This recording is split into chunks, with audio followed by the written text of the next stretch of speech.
Hey guys, and welcome back again to my channel. So in today's video I'm doing 5 DIYs you can do for fall, and I'm going to leave in the description box where you can find all of these for free. They're free PNGs if you want to do them at home yourself.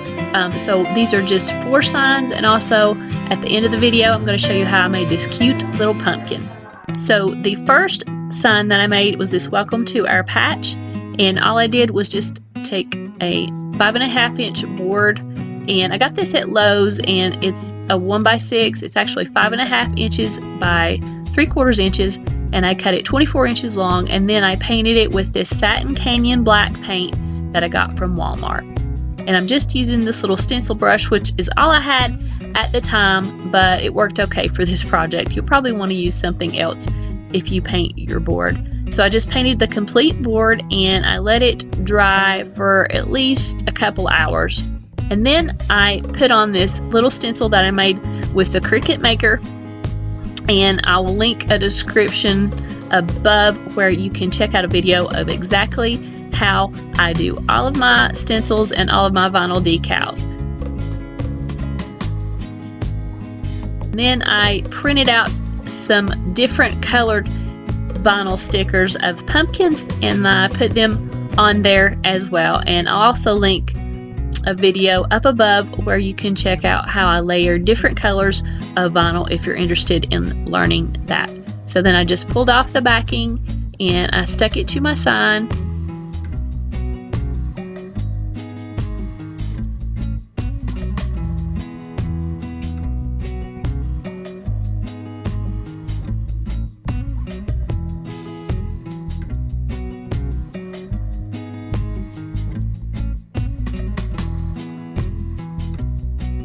Once I got the orange pumpkins on there, I actually cut out a second color for the stems, and then I just took those off and put them on there as well.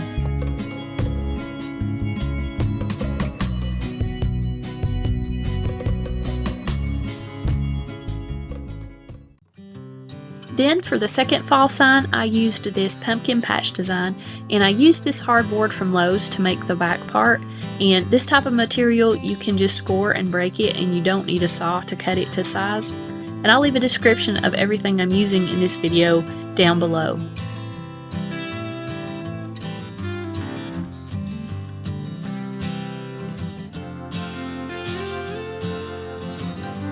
You can use sandpaper along the edges to smooth them out if you need to.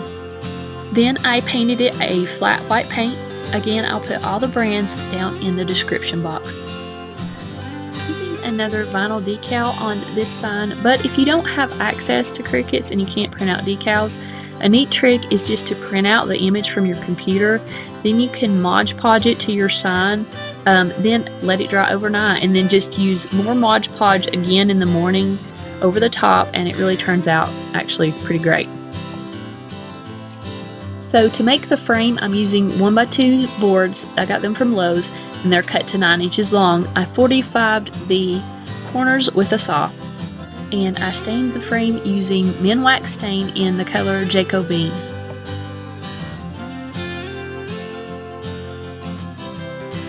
Then I just nailed all the corners together using my Stanley nailer. You can also use a hammer and nails for this. And then I just placed the sign board to the frame, and I also nailed it in place. You can use a hammer and nails, or you can use a staple gun to do this part.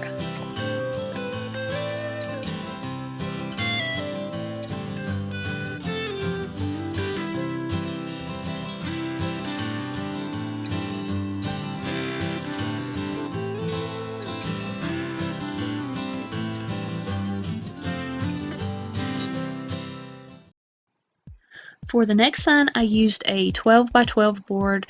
It was actually a piece of scrap wood that I had in the shop, but it's 12 inches by 12 inches, and I also painted it white, but I left some areas kind of rustic in between.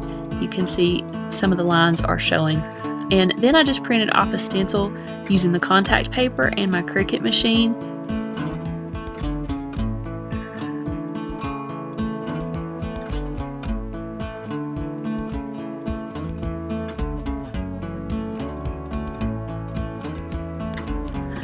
Then I just removed some of the extra paper so I could center the stencil. And I'm not using transfer tape on this. I thought I would try it without the transfer tape. It took a little bit longer to do it this way, but it did work out okay. If you're using vinyl stickers, I definitely would use transfer tape. Just for this stencil, I just went ahead and did it this way.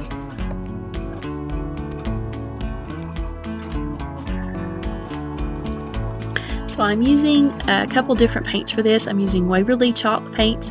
One is in the color ink and the other is in the color silver lining. And I kind of mixed them because I did not have a gray to go on the sign. So I mixed those in.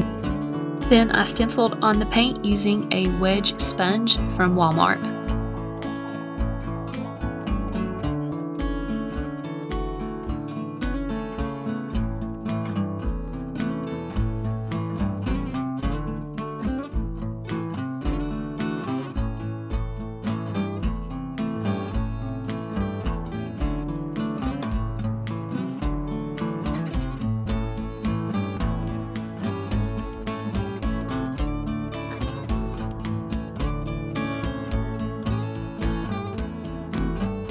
To remove all these stencils and vinyl, I am using this 5-piece kit from Walmart. It's by the brand Cricut, and I will put it in the description box if you're interested. It really makes this job a lot easier.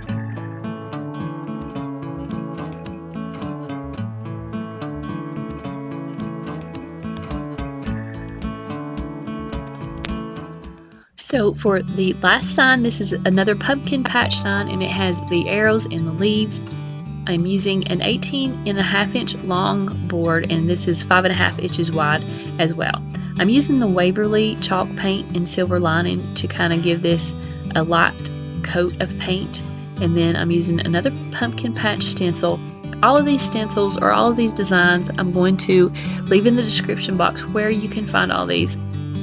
I looked online and got my inspiration from Kirkland's and a bunch of other places, so I'm going to leave those for you guys. Last but not least, and this is my favorite thing, is these cute little pumpkins. I believe I saw these either at Hobby Lobby or Home Goods, but I thought these would be cute to make.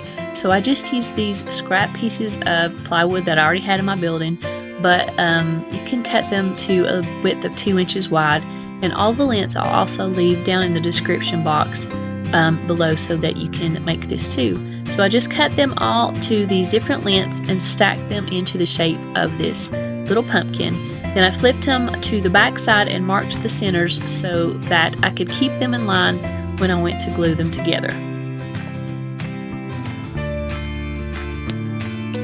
I'm using Gorilla wood glue to the top of each piece, and then I just line up all the center marks and put them all together.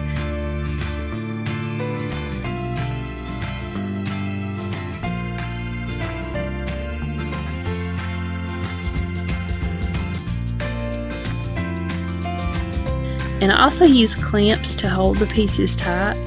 The bottle says to let the glue at least dry for 30 minutes, but I let mine dry overnight. Then I just sanded the front down really smooth and any sharp corners or sharp edges. Then I added a short little stem, and this actually came from a twig that was in the backyard, and I just sawed a short piece off that twig and glued it to the top.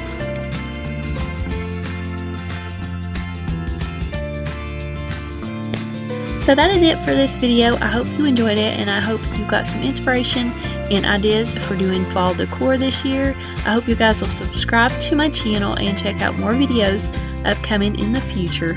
I will see you guys next time.